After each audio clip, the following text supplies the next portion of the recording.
Thank you very much, Ian, and thank you for coming along to hear what I have to say this afternoon. Hazel promised that she was going to do a warm-up act, but here I am. So I'm sorry you're lumbered with me. So what I was a bit of a quandary as to what I was going to talk about when I came to Oxford this afternoon and talk to you, and I thought it would be a good opportunity to share with you some of the issues, concerns, some of the things that have been troubling me a little bit about teacher education recently, and this idea of how we might think about teacher education a little bit differently. And in some ways we've been able to do that, and in some ways where we haven't been able to do that. So I want to share that work. It's kind of in progress with you today, but I will be drawing upon some projects that I've been working with colleagues here from Oxford. Trevor and Catherine are in the room, where we've published together about this already. So I want to acknowledge that things that I'm going to be talking about today is not entirely my own work. It's part of a shared endeavour, and I'm really grateful to colleagues for going on that journey with me. But I will say that anything that I say that's unpopular, anything I say that's wrong, anything I say that you disagree with, you take it up with me, all right? Leave them out of it, just take it up with me. So this idea of rethinking teacher education through signature pedagogies, and if you were my father, you would say to me, what you're doing that for? What's wrong with teacher education? And I think when you ask that question, you get one of two answers. The first answer you get is that everything is wrong with teacher education. And we hear that pretty much. We hear that teachers feel like they're not adequately prepared for when they go into the classroom.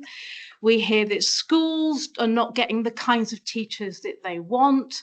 And we also hear from policymakers that there's a certain type of knowledge that they want teachers to have, a kind of a what works technical knowledge that they want teachers to have, that they're just not getting through their teacher education. That's one answer you get. The other answer you get is there's nothing wrong with teacher education. Teachers will tell you that they're really happy with the teacher education they experience.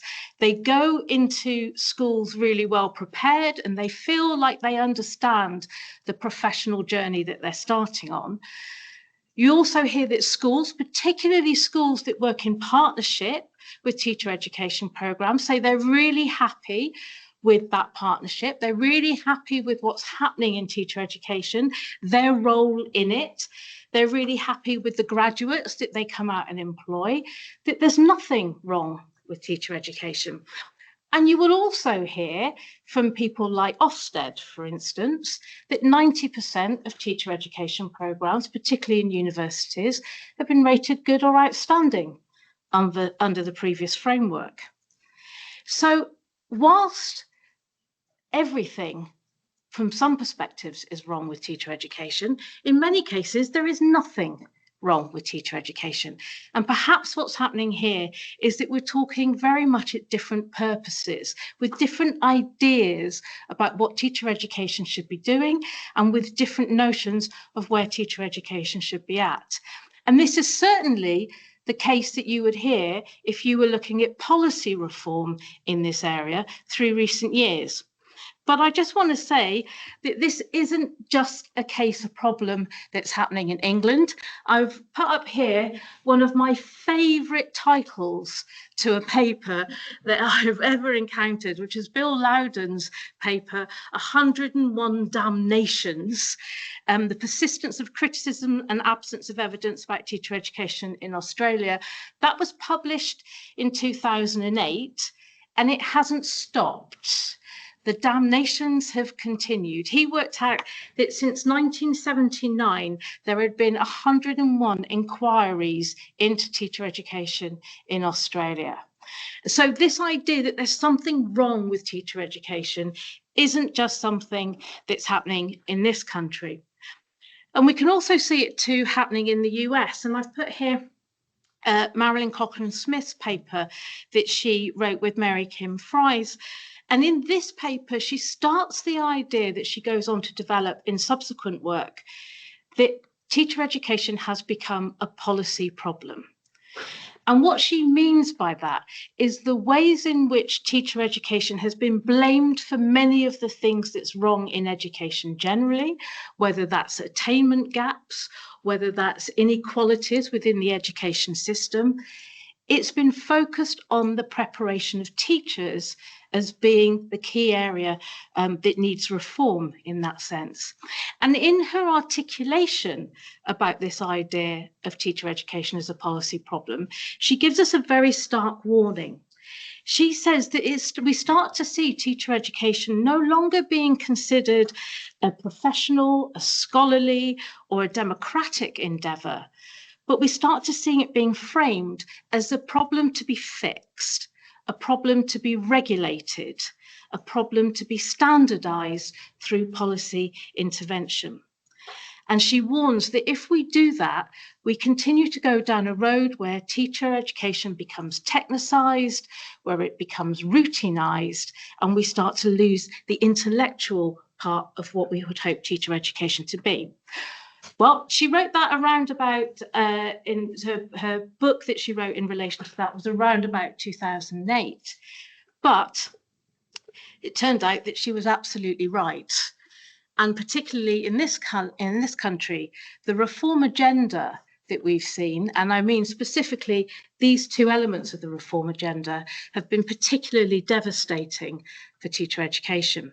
So what I'm referring to here is the ITT market review, which was a process, as you'll see from the screenshot from the government's website.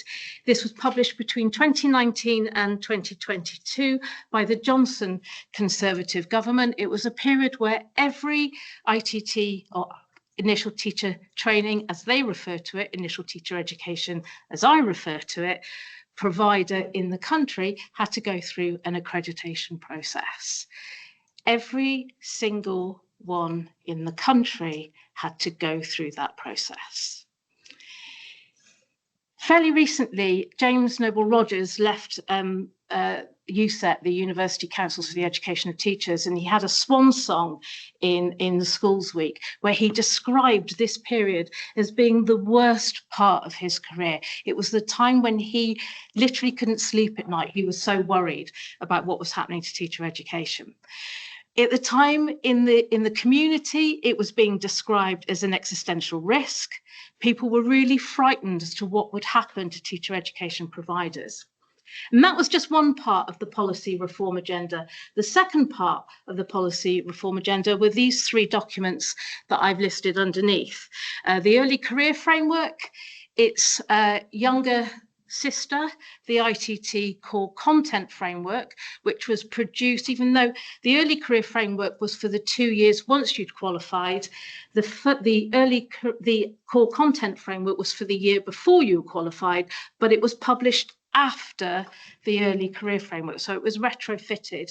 And then they gave birth to the 2024 beautifully entitled ITT ECF, the Initial Teacher Training and Early Career Framework. You'll be delighted to know I'm not going to talk about these documents. I'm sick of talking about these documents. I'm absolutely to the back teeth of them. But if you want to find out about these documents, you're more than welcome to go and read them yourself, of course. But I want you to understand the impact they had on the ITT, the ITE community, particularly in university-based providers across the country.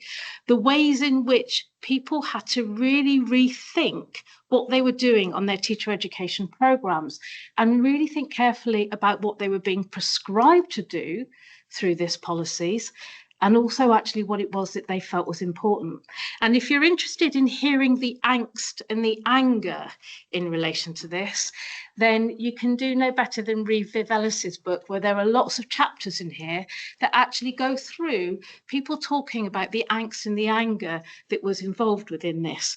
And within that book, you'll also see a nice chapter by Joanne Baird of this parish, who talks about part of the procedures that we went through in trying to negotiate the policy in teacher education with the government at the time, and some of the angst that went on around that.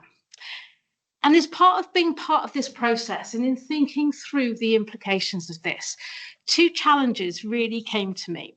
And that was when we were talking to policymakers, when we were talking to civil servants about it, and they were saying, well, what's your evidence that what you're doing at the moment is okay? What's the evidence that what you've been doing for years is fine? And it was a really challenging question for us to answer. Because we'd all been involved in teacher education for decades. Many of us had had decades of experience in teacher education, but the ways in which they were talking about evidence was not the kind of evidence that we were able to provide to them. We were talking about expertise, we were talking about experience, we were talking about ways in which we had hundreds of graduates that had gone through that had been really successful. But what they were looking for was a particular type of evidence, the sort of which you might get from a decontextualized sample, for instance.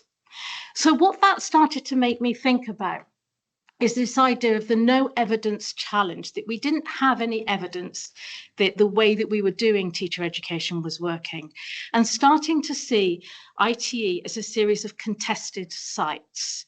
Contested in the sense of an epistemic site as to what counts as professional knowledge in the education of teachers, as a moral site about the values that were being transmitted through teacher education, and as a political site about legitimacy and authority, and who had the authority to say what went into a teacher education programme, and whose legitimacy was it for it to be there and for it to be part of what we were teaching to young people. And it was around about this time, in a conversation that we were having, that somebody, I think it was Joe McIntyre, blame Joe, said, well, what about the idea of signature pedagogies? Maybe that might be a useful way of us thinking about this.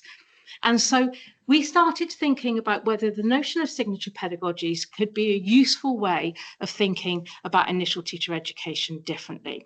And that's what I want to share with you today. So what the little journey that I plan to take you on is to explain what a signature pedagogy is, or at least how I understand signature pedagogy. I'm then going to very briefly take you through 3 projects that I've been involved in thinking about a signature pedagogy inside an institution, across a range of similar institutions during this period of change, and then also thinking about a signature pedagogy internationally, looking at teacher education in a variety of places. And then I'll come back to this idea and this question, if indeed there is a signature pedagogy for teacher education. Okay, strap in. Here we go. So first of all, what is a signature pedagogy? So it came from Lee Shulman. I've always had a bit of a problem with Lee Shulman. Not personally, I understand he was a very nice man. But I remember when I was doing my doctorate and thinking about the ideas of pedagogical content knowledge and finding it really difficult to understand whether it was a thing or whether it was a concept about a thing.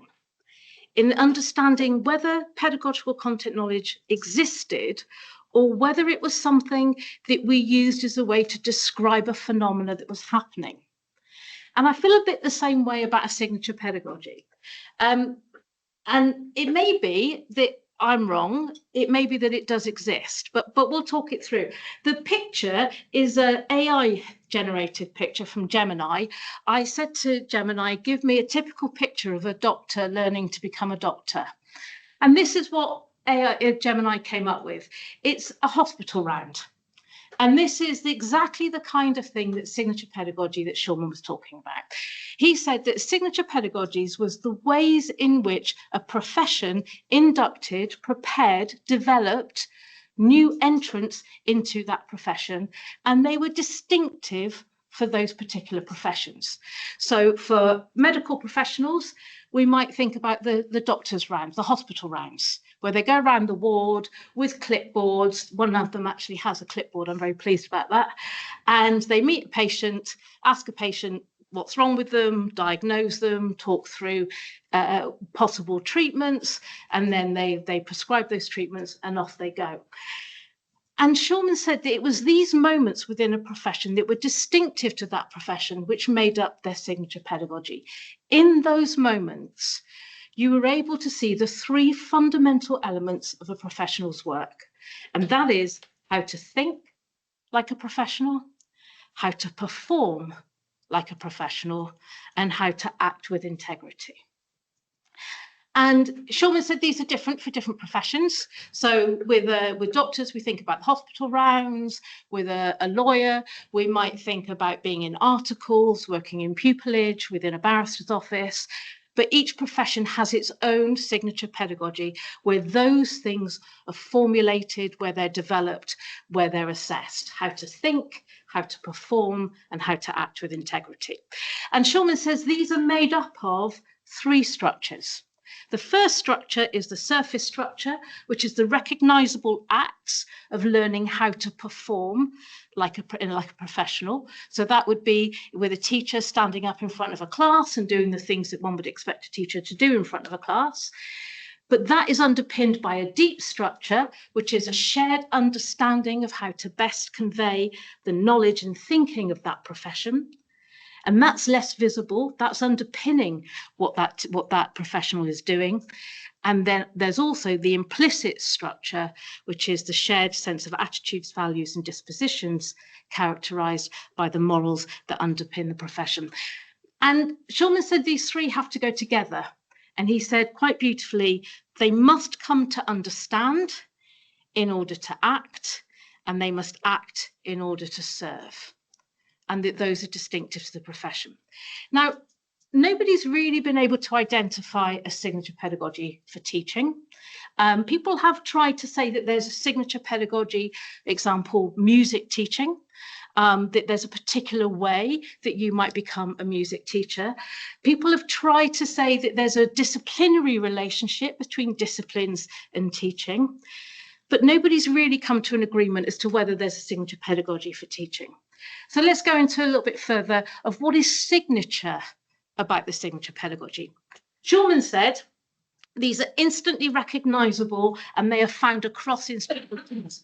So with the hospital rounds, you would see that in a hospital in the US, you'd see it in Scotland, you'd see it anywhere where people become doctors. That's the thing that you would instantly recognizable. In fact, you would even ask Gemini to create a picture of it, and that's what Gemini would create. It's signature because it features the knowledge that is specific to and which defines the profession, the knowledge that is specific to that profession only. So you might get other professionals, you might get biologists, for instance, learning about anatomy. I don't know much about biology, so I might be making a fool here of myself here, but you would get a biologist that might learn similar things to a doctor, but they wouldn't be learning it in the same way that a doctor does. They are also distinguish the novice from the expert. So it's the locus of authority. The novice is uninitiated in that signature knowledge, and the expert has it. And that's where the locus of authority sits. He also describes it as being pervasive, routine, and habitual. So when you're inside a profession, you don't really see it as being anything different or problematic. And he also warns that they are incredibly difficult to change, partly because they work, partly because they're inert, and partly because they just succeed more than they fail. And so therefore there isn't really a rationale or a reason to change it. And then the pedagogy side of this. He says that there happens a key moment where there are elements of uncertainty, where students are active and deeply engaged, but it's unpredictable, and it's unpredictable for everyone, for the student and for the teacher. And at this point, the student is visible, even to the point where they might be vulnerable. And they have to enact their professional knowledge and be judged for doing so. So if you think of the doctor's hospital rounds, where the lead Consultant says to the student doctors, what's happening here? And one of them says, I think his leg's broken. And they go, how do you know his leg's broken? And because it's dangling off the bed. So at those moments, the student is demonstrating their knowledge to the teacher. And that is the moment of where that vulnerability is and the visibility is of how they're making sense of it. Now, if you think about that in relation to teacher education, I thought the comparison there would be perhaps something around the idea for lesson observation and debrief. Because there you have where a student is visible, they're vulnerable, they're actively engaged because they're teaching. They're part of that conversation with the teacher where they're sharing the knowledge. Why did you do it like that? Why did you react in that situation? They're holding themselves up to be judged. And it's a key moment of uncertainty. You don't know how that lesson is going to go, no matter how well you've planned it. So for me, I do think, is there a parallel then between that idea? It's also, if we look at those structures, you've got the performance of the lesson. But if you interrogate that well, you also see the deep structure of the knowledge that underpins it and the ways in which the teacher responds to the class. You also get a sense of that implicit structure that's underneath it too, where the values are. So I often wonder if that lesson observation and debrief is a key pedagogical moment within teacher education.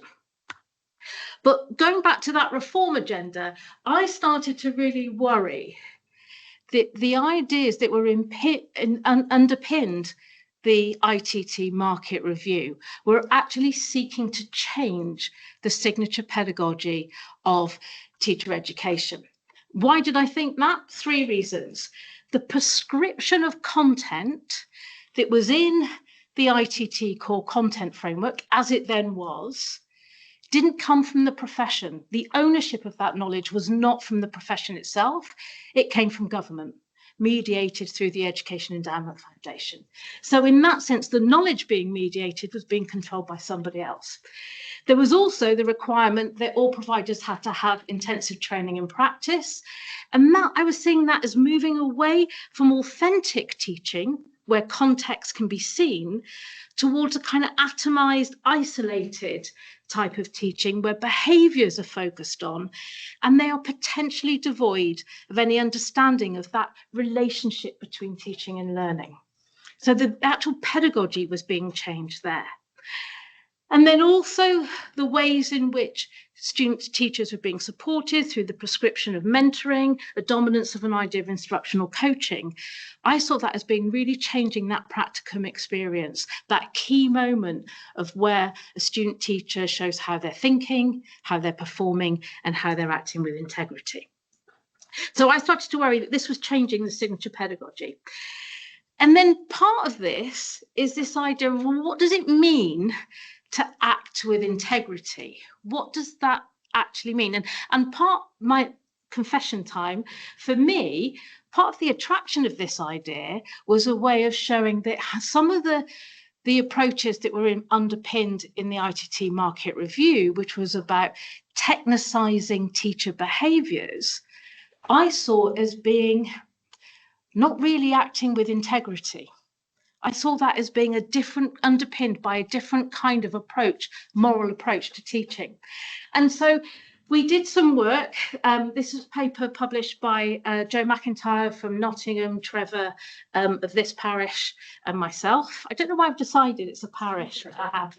But anyway, and we produced this paper where we looked at different models of teacher education, and we looked at them through this lens of the idea of a signature pedagogy, and we said, we could see there were 2 kind of very broad types. One that seemed to put knowledge first and seemed to see knowledge as sitting outside of the teacher, and teacher education's job was to bring that knowledge to the teacher, tell them what to do, let them do it, off they go. And the other one we saw as being very much a kind of people-first approach, which saw the knowledge as being inside the teacher, but not really coming out yet. So you give them experiences to do, you give them things to read, you give them conversations to have. And as a result, through that reflection, they develop that knowledge themselves. And that's the kind of way that we started to see it. And then I kind of realized that acting with integrity in both sides actually depends on what you think the purpose of education is.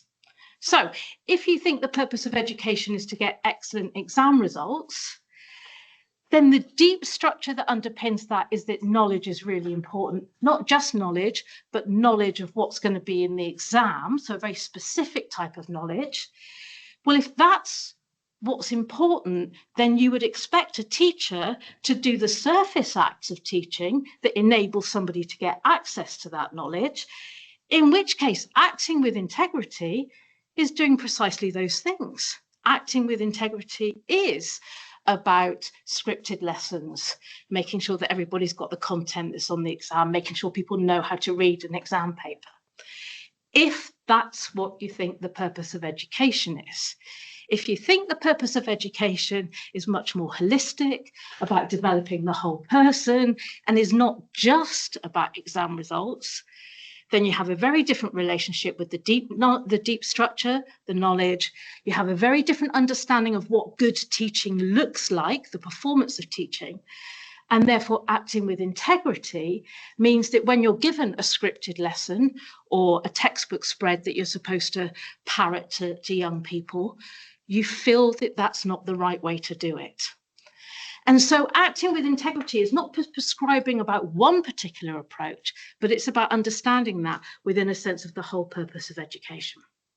So the first example, when I moved to Cambridge from the IOE, everybody was talking differently about teacher education than I'd been hearing at the IOE. And so we thought it'd be really interesting to get people together and have a conversation and say, what is there a signature pedagogy in this faculty, Cambridge faculty, and how do we understand it? So we did some work, and this was particularly at the moment where everybody had gone through the accreditation. So we'd got that, and they were now looking at changes to their courses and thinking about how that was going through. So we did that work we have both primary and secondary PGC. We did it in both places, and we came up with this idea that we felt that the signature pedagogy of the Cambridge ITE is orientated around the idea of dialogue. Why dialogue? Well, dialogue's got a bit of a tradition within Cambridge. The contributions of Donald McIntyre, yes, we have him too, Robin Alexander, but also if you think now about the Oracy project, all of that is very much a Cambridge thing, is thinking about dialogue. We also saw it as being very much a robust way of thinking about teaching and learning, so rooted in evidence of the effectiveness of dialogues of pedagogy after Robin Alexander's work. And we also, through our discussions, we started to realise that dialogic pedagogy, as defined by Robin, can be seen in the pedagogy of our PGCE, but we could also see it in the process by which we were responding to the market review. I'll say a little bit more about what I mean. We started to use the phrase "in conversation with." So in terms of the pedagogy of our teacher education programme, we saw it about bringing student teachers into conversation with, or into dialogue with, classroom practice, research and partnership expertise. The whole course is a conversation. We saw them learning through dialogue vertically and horizontally. So they were engaging with educational research and classroom practice. They were looking at different educational contexts and being in dialogue with them. They were also in dialogue with the curriculum, so the different content that we gave them, the different challenges, activities, and the sequencing of that, how we planned that to go together. And also the pedagogy of our course, the way we encourage them to do reflection. And they were also in conversation with people, their mentors, themselves, other pupils, each other, the subjects, the tutors, lots and lots of people. Dialogue was a way that we saw they were learning. But we also saw ourselves as being in conversation with the process of change that we've been required to go through. That was about what are the values that we have that underpin the programme, and what do we want to sustain, what do we think is important.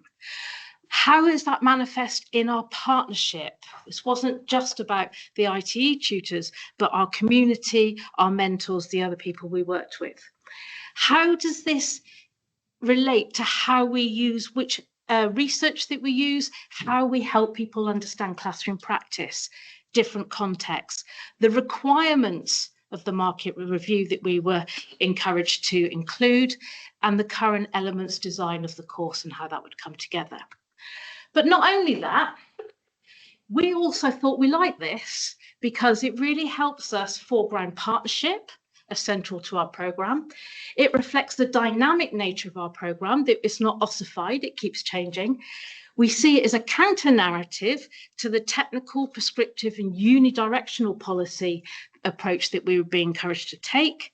We saw it having a strong evidence base, but not being technical in orientation, and we saw it as being strongly educational in that it was empowering and professionalising of new teachers. So we were quite happy with that.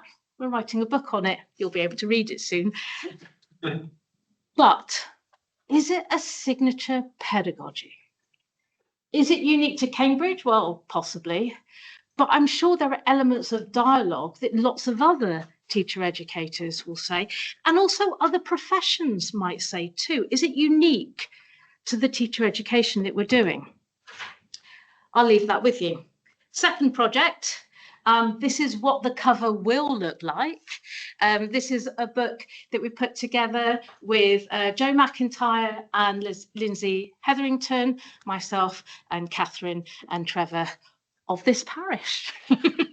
And this is work that we did again at that moment in time, after accreditation and before the courses were actually being implemented, where we talked with a group of leaders of initial teacher education within research intensive universities, asking them about the process that they were going through.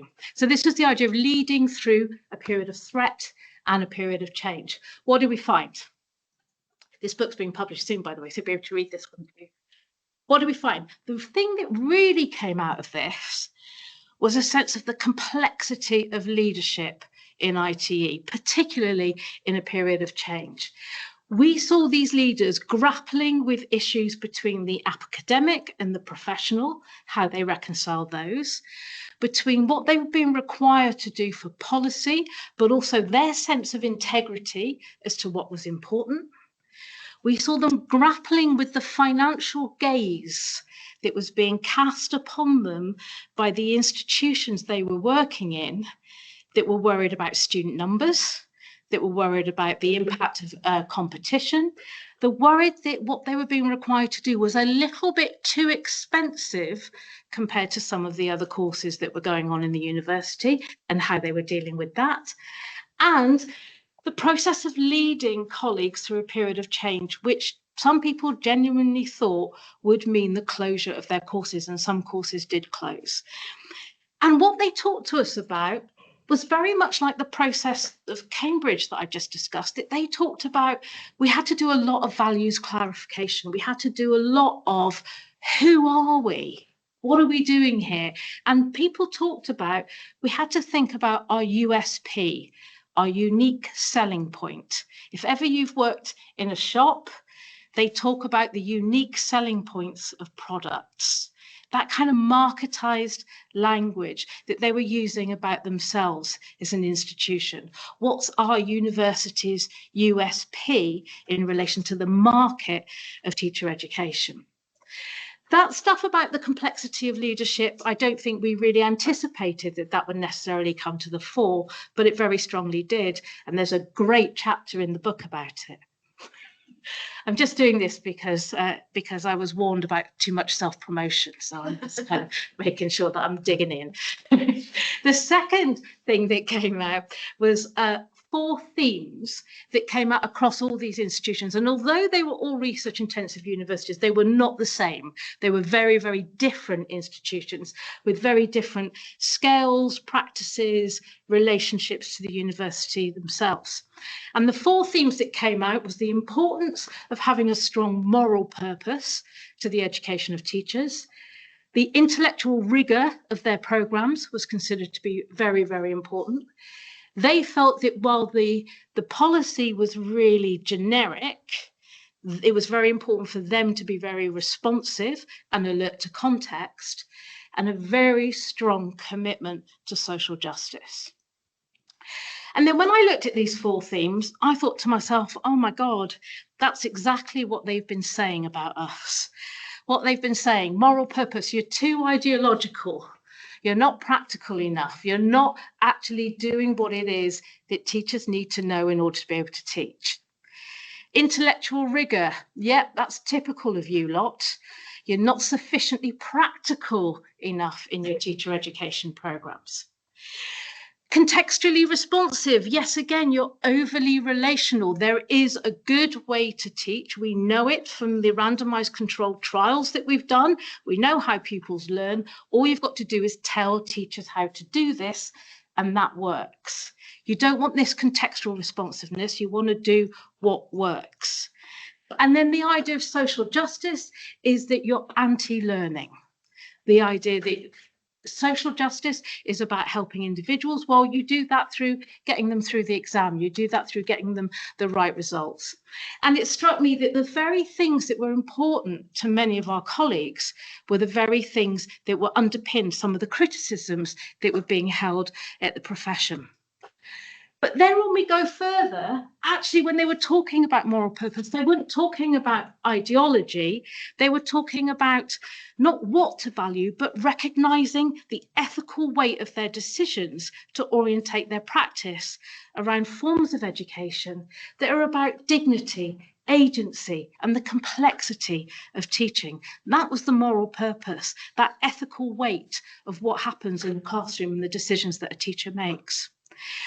When they talked about intellectual rigor, they weren't talking about not being practical. What they were talking about is expanding the intellectual horizon of the profession, listening to different voices, disrupting settled narratives, thinking about how do we enrich the student teacher's capacity to make ethical judgments when they're teaching. That's what the intellectual rigor was about.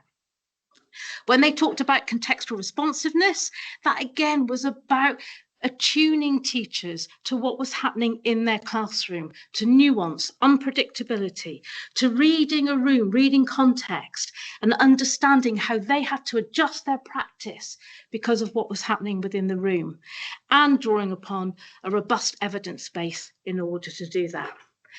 And then in terms of social justice, it was recognizing that normative practices reproduce inequalities. That's why they're there. And therefore, there's a need to change what's happening, recognizing that inequalities may not be due to an individual, but reflections of uneven access to resources, to recognition, to power, that those structural things might be affecting what's happening in the classroom. And if we believe in education, then we believe in breaking down those structural responses and giving everybody an opportunity, and therefore affirming dignity and possibility. But I have to be honest, apart from Catherine's brilliant chapter that she wrote, there was really limited discussion about pedagogy. They didn't really talk about what they were doing to make these things happen. And again, the question arrives, well, what's signature here? It's not about how teachers are taught, but why teacher education exists in universities and what it stands for. Those were the principles that they were telling us about. So again, the search for something that is signature was still not really happening for us. So then the third project, is it the same everywhere? So this is based on a project that we started, we haven't really, but we're going to start it. and looking at teacher education in different parts of the world and trying to seek some understanding between what is universal and what is context specific around that teacher education provision. And one of the things that excites me about this project is some work that I've done previously, where I've looked at teacher education provision, albeit in large countries that are predominantly English speaking and of a post-colonial nature or colonizing nature. So it was England, USA, Canada, Australia, New Zealand, so quite similar countries. But in going to those places and finding out about their teacher education provision, what I found was that there wasn't actually much difference in what was going on.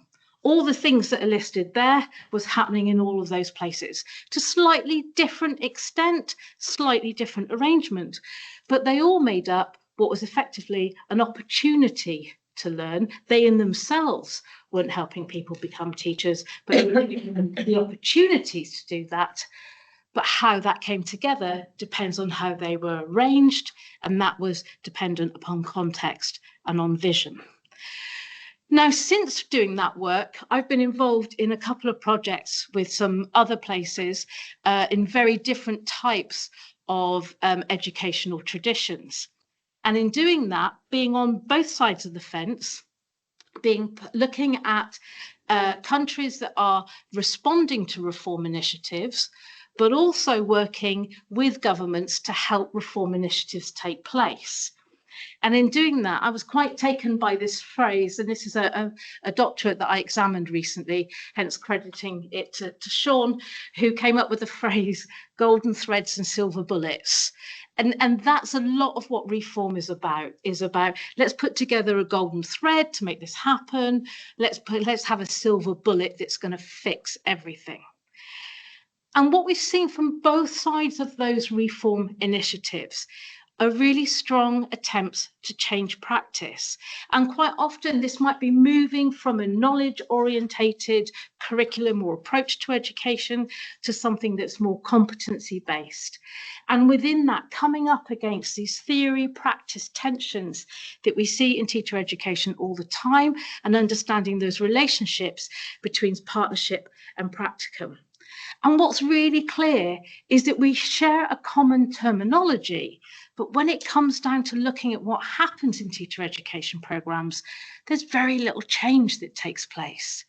Now, we can argue that that's because these are resistant structures and practices. We could also call them resilient structures and practices, depending if we like them or not. So what we're seeing here is that programs may look remarkably similar on paper, but contextual differences are key. So something that might look at a surface level, like a signature pedagogy, might have very, very different deep and implicit structures that underpin them. And they can be related to how education is positioned in society, what teachers are perceived to be for, and what counts as knowledge, authority, and responsibility. And what is signature is perhaps the normative framing of education and teaching, rather than something that's more fundamental to teacher education. So what does that mean for signature pedagogy today? Well, I would say there is definitely something signature about our pedagogical forms. We talk a lot about dialogue, reflexive practice, the lesson observation and debrief that I referred to earlier, and these are often shared across institutions and countries. But we must go beyond that surface layer of those recognizable acts to the deep structure and think about the knowledge that underpins them about what we see as being important about teachers and what they do. I also think that we have an understanding of the moral and political purpose of teacher education, and those can be quite different, but they are based on conceptions of what we think education is for in society, what our expectations are of teachers and the role they play in that education system, and also what we think about knowledge, equity, authority, and justice, and democracy even, just a few small things. But I think the thing that's really different through this work of signature pedagogy that Shulman has completely missed is the idea of organisational mediation. All of this is done through organisations such as universities, which have a huge amount of other considerations, particularly in a neoliberal policy agenda. So we see within this the trends about marketisation, branding, and institutional histories. Who are we? What's our USP? Where does it come from? How do we present that? We see that in the leadership choices that people make, the strategic narratives that they develop, and how they resist and comply with different policy directives. And we see this in culture shaping around which pedagogies get foregrounded and what is considered signature. So where does that leave us? I would suggest that when Shulman did his work, he assumed that a profession's pedagogical coherence relied on something that didn't change very much, a relatively settled, autonomous profession, where across that profession there were shared epistemic and moral foundations and little external interference. If only. I don't think that's the case anymore. Today, we understand teacher education is much more complex. It's morally, politically, and culturally contested in a myriad of different ways, not just about what's within it, but also how it sits in society, its purpose for society, and also how it's seen as a market commodity now, with many players coming in and fighting for the same ground. And so rather than a signature pedagogy, maybe we're seeing a range of signature tensions, how we go through the idea of standardization versus responsiveness, autonomy and accountability, equity versus consistency, who we are as a nation and how we respond to global convergence. So maybe that's where we're at. And perhaps if that is the case, then signature pedagogy today appears not to be so much about how we do teacher education, but maybe it's how we justify teacher education, how we defend it, how we explain what it's for, and how we justify our place. And I say our there because I mean universities, which are really important, but how we justify our place within that ecosystem, and the moral, political orientation of signature pedagogy teaching, how it's enacted through pedagogy and not just defined by it. So perhaps the signature pedagogy helps us to articulate why we teach teachers in the way that we do. Maybe that's fine. Is that enough? I'm not sure. I'll let you decide. Thank you.